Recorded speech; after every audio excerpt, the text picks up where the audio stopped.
اعوذ باللہ السمیع العلیم من الشیطان اللعین الرجیم بسم اللہ الرحمن الرحیم نحمد و نصلی علی رسولہ الکریم وعلی آلہ الطیبین الطاہرین اما بعد فقد قال الامام السجاد علیہ الصلاۃ والسلام انت بحمد اللہ عالمۃ غیر معلمۃ وفہیمۃ غیر مفہمۃ۔ صلوات پڑھیں بر محمد و آل محمد۔ مل جل کے ایک اور بار بآواز بلند نعرہ صلوات۔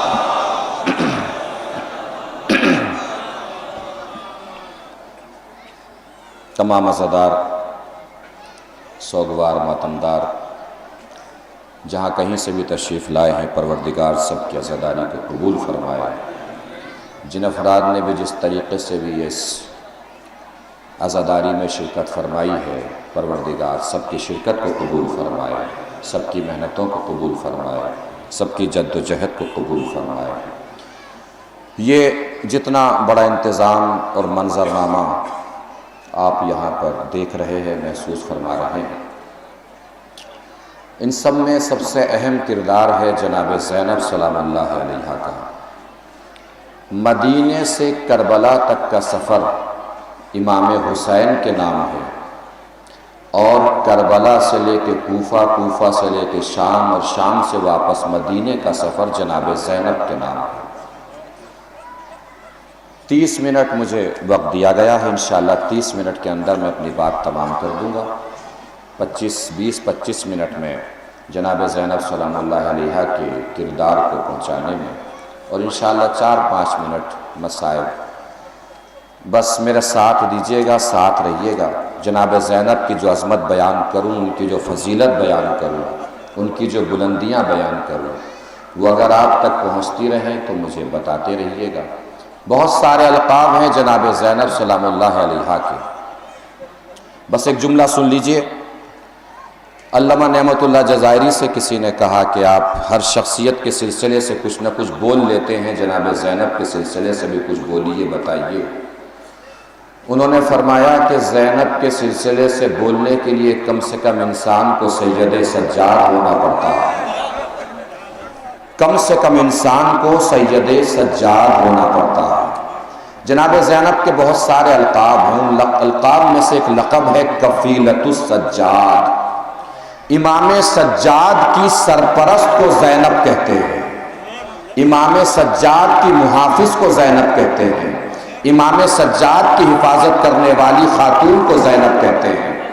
اب آپ میں سے کوئی یہ محسوس کر سکتا ہے تو امام سجاد امام ہے وقت کے، اور جناب زینب خاتون ہے، تو یہ کیسے ممکن ہے کہ ایک امام کی حفاظت کی ذمہ داری اللہ نے کسی خاتون کو دے دی ہو؟ محسوس فرمائیے گا۔ قرآن مجید میں ایسی بہت ساری خواتین کا تذکرہ ہے کہ جنہوں نے اپنے زمانے کی حجتوں کی حفاظت فرمائی ہے۔ جناب مریم کا تذکرہ ہے، ان اللہ اصطفاک وطہرک واصطفاک علی نساء العالمین۔ اللہ نے مریم تمہیں چن لیا ہے، منتخب کیا ہے۔ کس لیے منتخب کیا ہے؟ عیسیٰ کی حفاظت کے لیے منتخب کیا ہے۔ مریم خاتون ہیں، جناب عیسیٰ اپنے زمانے کی حجت ہیں، لیکن اللہ نے اپنے زمانے کی حجت کی حفاظت کی ذمہ داری خاتون کو دی ہے۔ اور ایک نام آپ نے سنا ہوگا، جناب اسماعیل، کس نے کی حفاظت؟ جناب ہاجرہ نے۔ جناب ہاجرہ بھی خاتون ہے، لیکن اپنے زمانے کی حجت کی حفاظت جناب ہاجرہ فرما رہی ہیں۔ اور ایک نام تو آپ نے بالعموم سنا ہے، جو آپ کے ذہن و دل و دماغ کے قریب ہے۔ جناب موسیٰ کی حفاظت کس نے کی ہے؟ جناب آسیہ نے۔ جناب آسیہ بھی خاتون ہے، لیکن اللہ نے اپنے حجت کی حفاظت کی ذمہ داری جناب آسیہ کو دی ہے۔ اور جناب آسیہ نے اپنے زمانے کی حجت کی حفاظت، حجت کی پرورش اور حجت کو اس طریقے سے پالا ہے کہ اللہ نے جناب آسیہ کا قرآن میں قصیدہ پڑھا ہے۔ کیسے قصیدہ پڑھا ہے؟ بسم اللہ الرحمن الرحیم، وَضَرَبَ اللَّهُ مَثَلَ الَّذِينَ آمَنُوا امْرَأَتَ فِرْعَوْنَ۔ اللہ نے فرعون کی بیوی کو مومنوں کے لیے نمونہ بنایا ہے۔ بیوی کس کی ہے؟ فرعون کی ہے، مگر نمونہ کس کے لیے ہے؟ مومنوں کے لیے ہے۔ کیوں نمونہ بنایا؟ اس قالت رب ابن لی عندک بیتن فی الجنہ، جب جناب آسیہ نے فرمایا پروردگار تو مجھے جنت میں ایک گھر دے دے۔ علماء لکھتے ہیں کہ اللہ آسیہ کو جنت میں گھر دے گا۔ کیوں دے گا؟ کس وجہ سے دے گا؟ اس لیے کہ ایک نبی کو پالا ہے۔ اس کا مطلب جو بھی نبی کو پالے، جو بھی نبی کو پالے، جو بھی نبی کو پالے، اللہ اسے وہ دے گا جو وہ مانگے گا۔ توجہ فرمائیے گا عزیزو، آسیہ نے موسیٰ کو پالا اور جنت میں گھر مانگا۔ ایک باپ کے دو بیٹے ہیں، باپ اپنے بچوں سے کہتا ہے کہ اچھے نمبر سے ایگزام میں کامیاب ہو جاؤ، جو بھی مانگو گے مل جائے گا۔ دونوں بچے ایگزام میں اچھے نمبر سے کامیاب ہو گئے۔ باپ نے بچوں کو سامنے کھڑا کیا، بتاؤ کیا چاہیے؟ ایک نے کہا کہ مجھے سائیکل دلا دیجئے، اسکول جاتے وقت پریشانی ہوتی ہے۔ باپ سائیکل دلائے گا کہ نہیں دلائے گا؟ دلائے گا کہ نہیں دلائے گا؟ دلائے گا سائیکل؟ سائیکل نہیں دلائے گا، سائیکل ہی دلائے گا، چونکہ مانگی ہی سائیکل ہے، حیثیت چاہے بائک دینے کی ہو۔ دوسرے بچے سے پوچھا بیٹا تجھے کیا چاہیے؟ اس نے کہا بابا جو آپ کی مرضی۔ اسے کیا دے گا؟ جس نے مانگا اسے اس کی اوقات سے دے گا، جس نے کچھ نہ مانگا اسے اپنی حیثیت سے دے گا۔ نہیں توجہ فرمائی؟ شخصیت ہے دو، کردار ہے دو، ایک نے موسیٰ کو پالا، ایک نے فخر موسیٰ کو پالا۔ جس نے موسیٰ کو پالا اس نے موسیٰ کو پال کے مانگ لیا جنت میں گھر۔ جس نے فخر موسیٰ کو پالا، اللہ دیکھ رہا ہے ابو طالب کچھ مانگے، ابو طالب کچھ مانگے، ابو طالب کچھ مانگے، مگر پوری زندگی گزر گئی، ابو طالب نے کبھی کچھ نہ مانگا۔ آخری پر تک توجہ، اگر بات پہنچے تو عظمت جناب زینب سے ہوتے ہوئے عظمت جناب ابو طالب کو پوری طاقت سے سلام پیش کرنا ہے۔ اللہ کی آواز آئی ہوگی، اے ابو طالب، آسیہ نے موسیٰ کو پالا، تم نے فخر موسیٰ کو پالا، آسیہ نے موسیٰ کو پال کے مانگ لیا جنت میں گھر، تم نے فخر موسیٰ کو پال کے بھی کچھ نہ مانگا، جس نے مانگا اسے اس کی اوقات سے دوں گا، تم نے کچھ نہ مانگا تمہیں اپنی حیثیت سے دوں گا۔ آسیہ نے جنت میں گھر مانگا، اسے دوں گا جنت میں گھر، تم نے کچھ نہ مانگا تو ایسا کرنا 13 رجب کو آنا میرا گھر لے جانا۔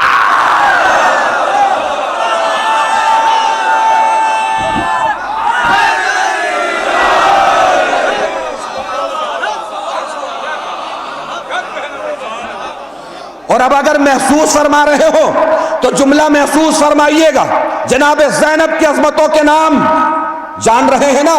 جس اللہ نے عیسیٰ کی حفاظت کی ذمہ داری مریم کو دی ہے، جس اللہ نے اسماعیل کی حفاظت کی ذمہ داری ہاجرہ کو دی ہے، جس اللہ نے موسیٰ کی حفاظت کی ذمہ داری آسیہ کو دی ہے، اسی اللہ نے سجاد کی حفاظت کی ذمہ داری زینب کو دی ہے۔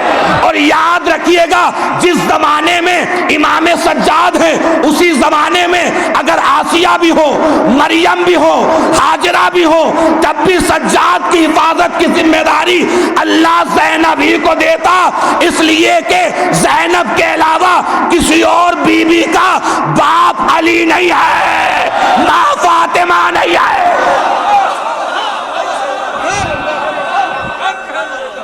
حیدری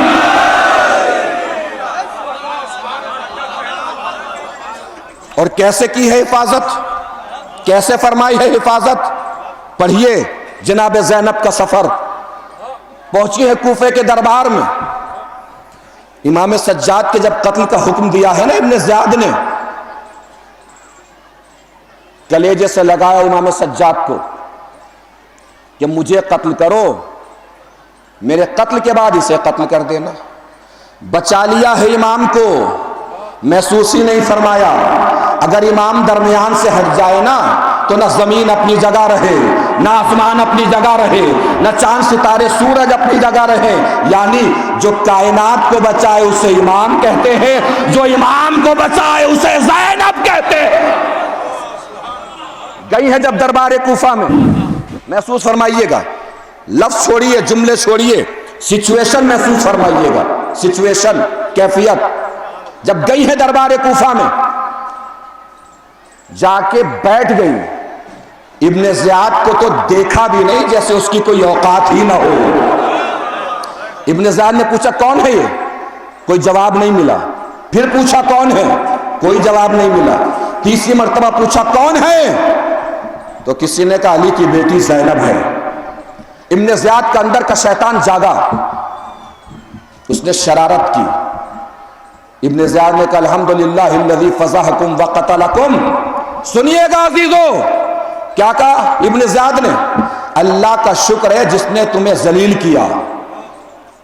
جناب زینب نے ابن زیاد کی آواز میں اور زبان میں اور اسی کے لہجے میں اس پہ پلٹوار کیا۔ جناب اس نے کیا کہا تھا؟ اللہ کا شکر ہے جس نے تمہیں ذلیل کیا۔ جناب زینب نے فرمایا الحمدللہ الذی اکرمنا بنبیہ، اللہ کا شکر ہے جس نے اپنے نبی کے ذریعے ہمیں عزت دی ہے۔ عزت اور ذلت کی بات کس نے شروع کی ہے؟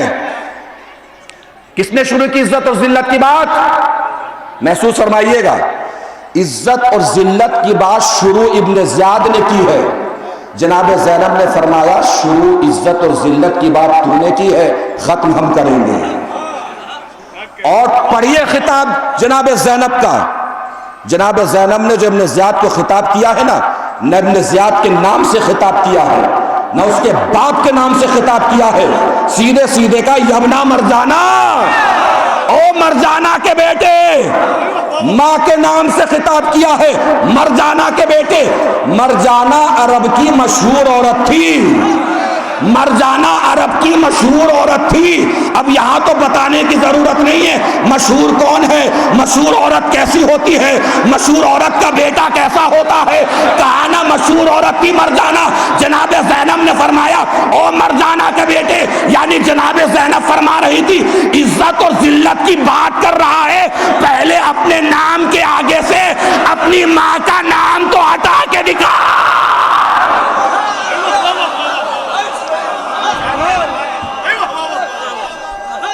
حیدری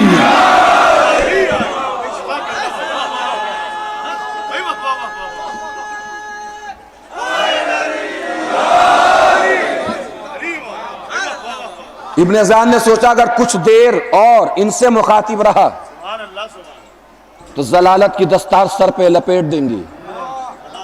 رخ بدلا، پوچھا یہ کون ہے؟ کسی نے کہا یہ حسین کا بیٹا علی ہے۔ اس نے کہا کہ وہ جس کو تیر لگا تھا اس کا نام علی تھا۔ امام سجاد نے فرمایا میرا چھوٹا بھائی تھا۔ توجہ، پھر کہا جس کو برچھی لگی تھی اس کا نام علی تھا، کہا وہ بھی میرا چھوٹا بھائی تھا۔ کہا اور آپ کون ہیں؟ کہا میں بھی علی ہوں۔ علی نام ایسا کہ ہر کسی کے حلق کے نیچے تو اترتا نہیں ہے۔ چڑ گیا، جل گیا، بھول گیا۔ جلتے جلتے پوچھا یہ حسین کو کیا ہو گیا تھا؟ اپنے سارے بیٹوں کے نام علی رکھ دیے۔ جہاں جہاں تک تا حد نظر مجمع ہے، ادھر بیٹھے ہو، ادھر بیٹھے ہو، سامنے بیٹھے ہو، سامنے کھڑے ہو، وہیں سے جناب زینب اور امام سجاد کی شجاعت کو سلام پیش کرنا ہے۔ جیسے ابن زیاد نے کہا نا یہ حسین کو کیا ہو گیا تھا، اپنے سارے بیٹوں کے نام علی رکھ دیے۔ امام سجاد نے ابن زیاد کی آنکھوں میں آنکھیں ایسے ڈالی جیسے اس کا شجرہ کھنگال رہے ہو، اور ڈال کے فرمایا او ابن زیاد سن، میرا باپ اپنے باپ سے بہت محبت کرتا تھا، اس لیے میرے باپ نے اپنے سارے بیٹوں کے نام اپنے باپ کے نام پہ رکھے، میرے باپ نے اپنے سارے بیٹوں کے نام اپنے باپ کے نام پہ رکھے۔ او ابن زیاد سن، تو بھی اپنے بیٹوں کے نام اپنے باپ کے نام پہ رکھتا، اگر تجھے پتا ہوتا تیرا باپ کون ہے۔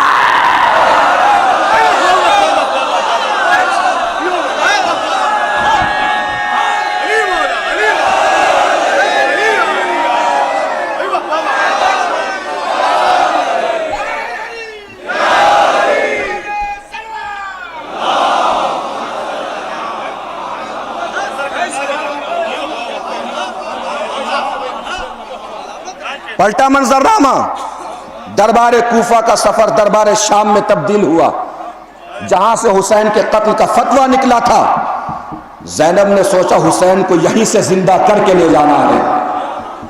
سفیر روم نے پوچھا کون ہے یہ لوگ؟ یزید نے کہا ایک شخص تھا، میں نے اسے مار دیا۔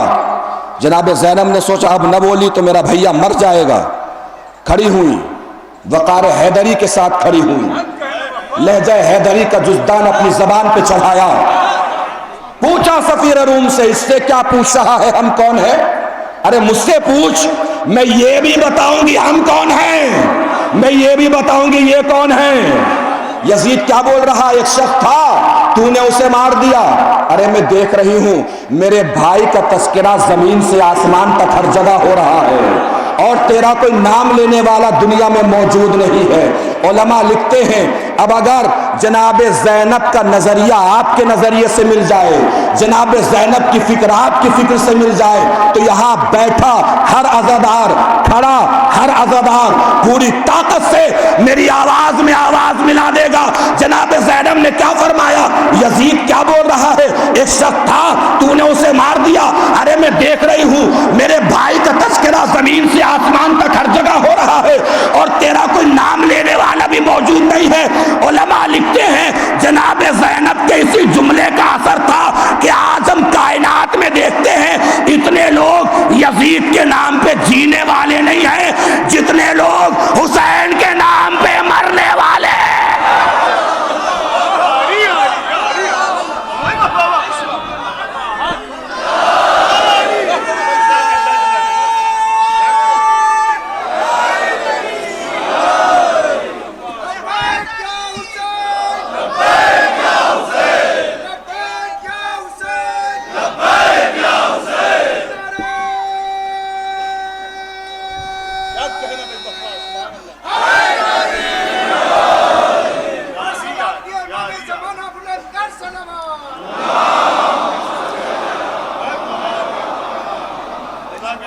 بس ایک آخری جملہ اور سن لیجئے، بات مکمل کیے دے رہا ہوں۔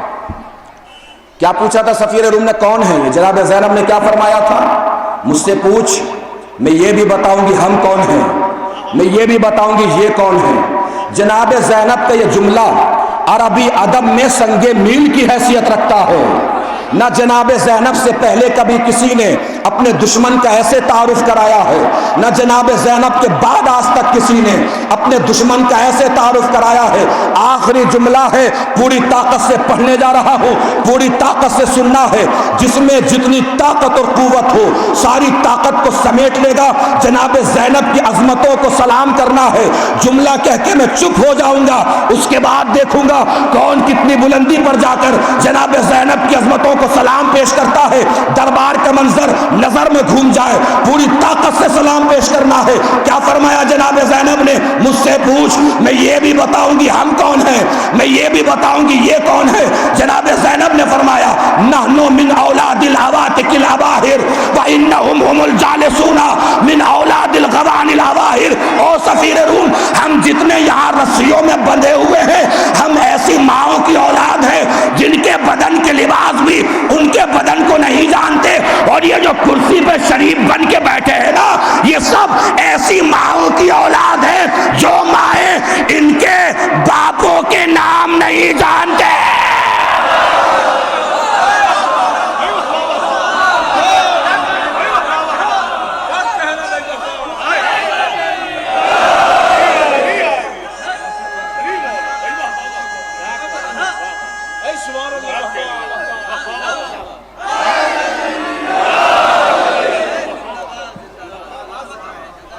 ظلم و ستم صبر کے سامنے ہتھیار ڈال بیٹھا۔ جناب زینب نے ظلم و ستم کو پنپنے نہیں دیا۔ جہاں سے بھائی کے قتل کا فتویٰ گیا تھا وہیں سے زینب حسین کو بچا کے لائی ہے۔ کہا جناب زینب نے لے کے آئی تھی، زندہ لے کے آئی تھی، زندہ لے کے جاؤں گی۔ سوچئے پورا منظر انشاءاللہ آپ محسوس فرمائیں گے، سارے مناظر کی زیارت فرمائیں گے۔ مدینے میں کیسے پہنچے انشاءاللہ آگے خطبہ سے ذاکرین سے سماعت فرمائیں گے، منظر نامے کی زیارت فرمائیں گے۔ مگر سوچئے جب شام سے چلے ہوں گے تو کیا عالم ہوا ہوگا۔ عماریوں کی زیارت فرمائی، تابوت کی زیارت فرمائی، ذوالجناح کی زیارت فرمائی، علم کی زیارت فرمائی، یہ سب شبیہیں ہیں نا؟ آپ کی آنکھیں آنسوؤں سے چھلک نہیں گئی؟ سوچئے وہ جو فرش عزا زندان میں بچھا تھا، اس فرش عزا پہ شبیہیں نہیں آئی تھی، حسین کا کٹا ہوا سر آیا تھا، علی اکبر کا کٹا ہوا سر آیا تھا، علی اصغر کا کٹا ہوا سر آیا تھا۔ سوچئے کتنا کوہرام مچا ہوگا اہل حرم میں جب حسین کا کٹا ہوا سر آیا ہوگا۔ جب رہائی ملی، قافلہ چلا، کس کس کی یاد نہیں آئی ہوگی؟ کیا سکینہ کی یاد نہیں آئی ہوگی جو دروازے پہ بیٹھ کے پوچھا کرتی تھی بھیا یہ پرندے کہاں جا رہے ہیں؟ کہ اپنے گھروں کو جا رہے ہیں۔ سکینہ یاد نہیں آئی ہوگی؟ ماشاءاللہ کس قدر آپ رو رہے ہیں، تڑپ رہے ہیں۔ رویا ضرور کیجئے مسائب، اس لیے نہیں کہ خطیب مسائب پڑھ رہا، نہیں، بلکہ اس لیے کہ آپ کی آوازیں شہزادی فاطمہ کو سکون دیتی ہیں۔ رونا آیا کرے نا تو اللہ کی بارگاہ میں دعا کیا کیجئے، پروردگار تجھے شہزادی فاطمہ کا واسطہ ہماری آنکھوں کو آنسو عنایت فرما۔ پھر بھی رونا نہ آیا کرے تو آپ جوان ہیں، آپ جوان ہیں تو آپ کی چھوٹی چھوٹی بہنیں بھی ہوں گی۔ کبھی سوچا کیجئے دل پہ ہاتھ رکھ کے کوئی آپ کی چھوٹی سی بہن کو چوراہے پہ روکے، اس کی زلفوں کو پکڑے، رخسار پہ تماچے مارنا شروع کرے۔ آپ میں سے کتنے بھائی ہوں گے جنہیں برداشت ہو جائے گا؟ نہ ہو سکے تو سجاد کو یاد کر کے رو لیا کیجئے۔ سجاد کربلا سے شام یہی دیکھتے دیکھتے چلے گئے، کبھی شمر سکینہ کو تماچے مار جاتا تھا، کبھی خون ہی مار جاتا تھا۔ آخری جملے مصائب تمام ہو جائیں گے۔ سوچئے جب سکینہ کے رخسار پہ تماچے لگتے ہوں گے سکینہ کا عالم کیا ہوتا ہوگا؟ 4 سال کے بچے کو کوئی بھرپور طاقتور جوان پوری طاقت سے تماچا مارے، بچہ زمین پہ کھڑا نہیں رہ سکتا، گر جائے گا۔ سکینہ پہ جب شمر تماچے مارتا تھا نا، سکینہ زمین پہ گر جاتی تھی۔ امام سجاد فرماتے شام کا بازار تھا، سکینہ زمین پہ تماچا کھا کے گری تو اٹھ نہ سکی۔ شمر ملعون میرے پاس آیا، میرے بدن پہ تازیانے مارنے لگا۔ سکینہ نے جب دیکھا نا جوان بھائی کے بدن پہ تازیانے پڑ رہے ہیں، سکینہ نے جلدی سے اپنے آپ کو اٹھایا، دوڑی اور اپنے آپ کو میرے اوپر گرا دیا۔ مولا شمر نے تازیانہ روک لیا ہوگا، کہ روک لیتا تو ستم کیا تھا؟ جیسے مجھے مار رہا تھا ویسے ہی سکینہ کو مارنے لگا۔ بس یہی وہ موقع تھا جب سکینہ نے مجھے مدد کے لیے پکارا، مگر میں سکینہ کی کوئی مدد نہ کر سکا۔ کہ مولا کیا کہا سکینہ نے؟ کہ سکینہ نے میرے سامنے دونوں ہاتھ جوڑ کے کہا یا اخی قل لہو لا تضرب علی خدیہ، اے بھیا شمر سے بس اتنا کہہ دیجئے کہیں بھی تازیانے مار لے، میرے رخساروں پہ تازیانے نہ مار۔ جب قافلہ چلا ہوگا سکینہ کی یاد نہ آئی ہوگی، محمل کا پردہ اٹھا کے جناب زینب نے اسی لیے فرمایا شام کی عورتوں جب ہم یہاں آئے تھے ہمارے ساتھ ہماری 4 سال کی سکینہ تھی، اب واپس جا رہے ہیں اندھیرے زندان میں، سکینہ کو چھوڑ کے جا رہے ہیں، کبھی کبھی آ جایا کرنا قبر سکینہ پہ چراغ جلا کے چلے جایا کرنا۔